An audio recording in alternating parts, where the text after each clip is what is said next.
This is probably a demo. If you're playing, it's fine. Why is everyone buying this? These are my must-have accessories when filming.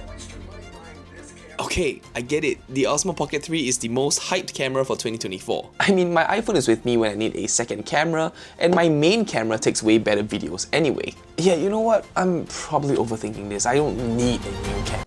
Yeah. Let me explain.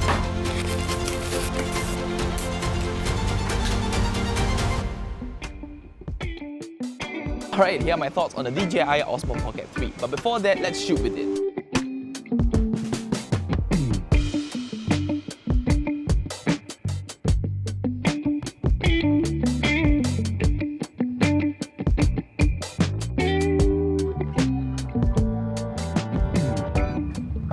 Alright, this is the Osmo Pocket 3 and I'm currently filming with it. How does it look? Is it good? But before I get my thoughts on it, I want to try shooting with it in a real world scenario and see what we can come up with. Okay, I'm coming up. Alright, see you. Hey! Whoa, Osmo Pocket. What's up? What the heck is wrong with this guy? Hello, welcome to Dude, Media Network. You're straight up letting me do like a low light test here, are you not?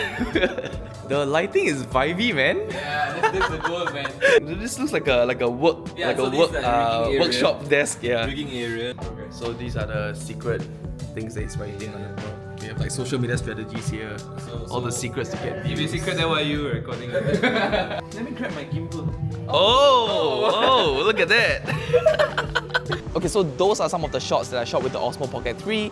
It's an absolutely wonderful camera. So it features a 3-axis gimbal and it's actually very easy to use. There's no need to balance anything. I think for any beginner that starts picking up this camera, it's very easy to just pick up and learn how to use this gimbal. There's not really a huge learning curve, but there is a few learning curves here and there because there are different gimbal modes. So I think playing around with all of these gimbal modes can actually help you familiarize yourself with how to use the gimbal and get better footage with your Osmo Pocket 3. It shoots up to 4K 60 frames per second and you can shoot slow-mo up to 4K 120 frames per second. And the best part about this camera is that it shoots in 10-bit color. 10-bit color is the industry standard to get the best colors possible, so when you're color grading and if you shoot in 10-bit color, you get very pleasant images. And it actually features a 1-inch CMOS sensor inside. It's because of that 1-inch sensor we can get very beautiful images. It is even amazing in low light. Seriously, every single shot I shot from this camera just looks good. There's never been an image where I feel like it's too noisy or too compressed. It genuinely gives me very clean images overall. And it's because of the 1-inch sensor, we can actually get bokeh shots if we get close enough to an object.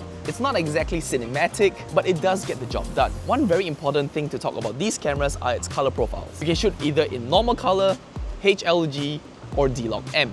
And D-Log-M is literally my favorite because you get the most amount of dynamic range and you get the flexibility to color grade in post-production, giving you the best performance possible. Seriously, it's actually a very friendly color grade. You can simply download the D-Log-M conversion LUT and from there you can literally just convert the images to its normal color profile and then color grade your footage afterwards. If you're really lazy, you can even use the DJI Mimo app and from there you can just toggle on the color conversion and you're good to go. You can also shoot in the normal color mode, but to get D-Log-M you do have to turn on the Pro mode and that would basically unlock all the 10-bit stuff. Okay, but here's the thing, when you shoot in vertical, one very important thing to note is that it's actually shooting in 3K and not complete 4K. And that kind of bums me out because I just wonder why they couldn't just rotate the gimbal and let you shoot vertical. So it is still shooting in horizontal, just that they're cropping in to that vertical image, if that makes sense. And hence why you can only shoot in 3K and not 4K. But yeah, maybe in the Pocket 4. And also, can I just share how satisfying it is to just flick the screen open like this?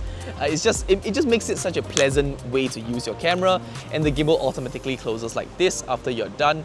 But it doesn't actually fully lock, or I should say the locks aren't really stiff, so you can still sort of rotate the lens over here. So it's not the tightest. So if you're just gonna put this in your pocket, you may end up accidentally scratching your lens. Something to take note of, and be careful when you put it into your pocket. I know it's called the Pocket 3, but what I do is whenever I just wanna use this in a very run and gun situation, I carry a sling bag along so I can just put this into the sling bag after I'm done. Okay, so I did get the creator combo, so I'm gonna show you what's inside. We get this plastic hard case where you can use to store all your filters. I have the wide angle adapter that DJI provided.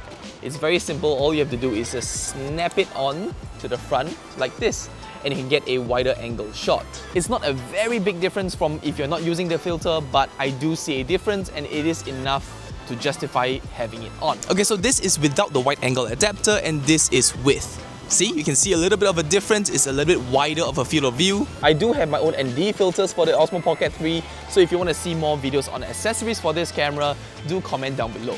So you should be able to just push it in like this and it should hold in place. It also comes with the DJI Mic 2, and the best part about this is that it connects wirelessly to the Osmo Pocket 3. Look at that, the moment I turn it on, it actually connects instantly. And this means I can actually just shoot and record the moment I turn it on, and there's no need for plugging in a receiver to the camera. It's wireless and it's easy. Very seamless. In this nice toiletry pouch, we also have this, which is the battery handle. And what this allows you to do is actually snap it onto the bottom of your Osmo Pocket 3 and you get a very nice handle as well as extending the battery life of your Pocket 3. With the Pocket 3 itself, I can actually shoot for about an entire day, but I do think that it would run out of battery if I extensively use it throughout the day. So this kind of gives like a little bit of a boost. It can actually provide the camera with 60% more battery if you have the handle on. I don't use it all the time because I do genuinely like the small form factor of the Osmo Pocket 3.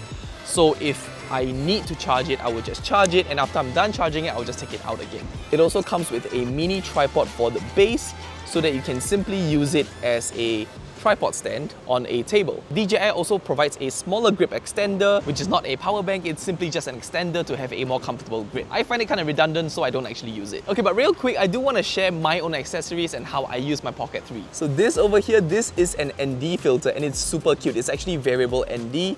Look at this. So if I rotate it, it literally cuts off light. All I have to do is simply snap it on. This one is by K&F Concept. Rotate like this. Just be careful of the gimbal though, because you don't want to ruin your mechanisms inside. And so I can change my exposure while not changing my shutter speed or aperture, giving me more manual adjustments. I shoot in 4K 30 frames per second, which means my shutter speed is twice of it. So it's 1/60 or 1/50. And if it's under broad daylight, I may have to increase my shutter speed, and that means the motion blur just isn't very natural. I also have a CPL filter where I can just simply stack on top of it like this. And as I mentioned before, the wide angle adapter is actually very useful. It does introduce a little bit of a bulk, and that means when you close the gimbal, it doesn't fully close and it will rotate out to the front like this. I actually use my Pocket 3 to shoot talking head setups like this, the one that you're looking at right now, but this is shot on my FX30 with a 11mm lens. And here's the thing, I don't need aesthetics when I'm shooting a talking head setup like this, because all I need is to get the information across to you guys. So it is very tiring to bring a giant camera, a lens, an ND filter, a tripod, a microphone, and the objective that I want is to really compact everything and make it very easy to shoot videos like this when I'm out and about. And so here's how I personally set up my talking head shots. I add the battery grip extender, and with the 1/4 inch thread on the bottom, all I do is simply screw it onto this small little selfie stick mobile phone thingy by Ulanzi. It's actually a selfie stick with a tripod. So it is a selfie stick, but this part unscrews and opens up like this. So look at that. You can open this up as if it's a little tripod, extend this out all the way, and there we have it. We can have it standing like this. Just gotta adjust the ball head a little bit. Ta-da! This is my talking head setup. And because we have the DJI Mic 2, it connects wirelessly and I can simply start rolling and getting a very nice shot. In fact, let's actually shift over to the DJI and see what the shot looks like. So this is my talking head setup. I'm shooting in 4K 30 frames per second and I'm connected to the DJI Mic 2. So this is the audio that you're hearing from the mic. And if you simply triple tap on your face, you can literally turn on AI tracking. And look at that. It actually tracks me and follows me whenever I want to shoot content. And you know what? Let me go one step further and show you my current talking head setup. If you follow me all the way here. Look at this. This is my current talking head setup. It's my FX30 with my 11mm lens, as well as my phone balancing on my tripod. It may drop, but let's not jinx it. And this is the tripod that I'm using, the Photo Pro. Oh! I literally jinxed it. Okay, so this is without face tracking, so you can see I'm actually hitting the edges quite a lot. And this is with face tracking, so now it's tracking my face. And it just makes it a little bit easier to vlog because it's constantly trying to keep me in the center. So when you're vlogging, it's actually something to keep in mind because the face tracking actually helps. You can actually turn it on by default so it constantly tracks your face. or you can just triple click on the screen, allowing you to track your face like this. Oh, by the way, I also forgot to mention, this is actually the sound straight out of the camera by itself. I'm not using the microphone, I'm just using the onboard sound of the Osmo Pocket 3. What do you think? Is it good? Is it bad? Am I covering the microphone? I also want to mention that the face tracking is actually very accurate. This is active track enabled. Look at that, it's actually following me. The one that I do not like is object tracking. So if you triple tap on an object on the screen, it doesn't actually track the object very well. I just don't really like it, and it loses the object almost 85% of the time. I actually cannot explain how essential this little tripod is. It's the Ulanzi MT44. It's not sponsored, but I absolutely love this mini little selfie stick.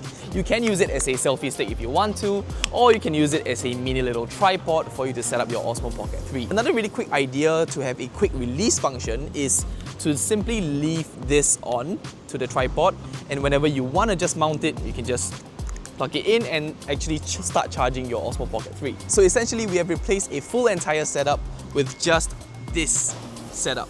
This is literally my talking head setup. So whatever you're doing DJI, I think you really got a lot of people looking at you in 2024, and moving into 2025, I have a feeling that a lot of people will use this as their main content creation camera because it's just such a good all-in-one combination. It's really hard to beat something like this, especially when it now supports 10-bit recording. I think the Osmo Pocket 3 is literally the best combination in between a smartphone and a camera. It's better than a smartphone camera because you also get the stabilization from it, but it also doesn't get the flexibility of a mirrorless camera where you can then mount different lens choices like a telephoto lens or a super wide angle lens. But what you do get is the convenience of using a camera like that, as well as the AI functions where you can track your face and literally have it like a moving cameraman just following you around. So yeah, that's it. That is my Osmo Pocket 3 review. I hope you like it. If this video helped you in any way, shape or form, do leave a comment in the section down below, as well as leave a like for me and subscribe to my channel. I'm new to this whole YouTube scene, and I'm very excited to discuss, debate and sort of have a conversation with you guys about this camera. Thank you for watching, and goodbye.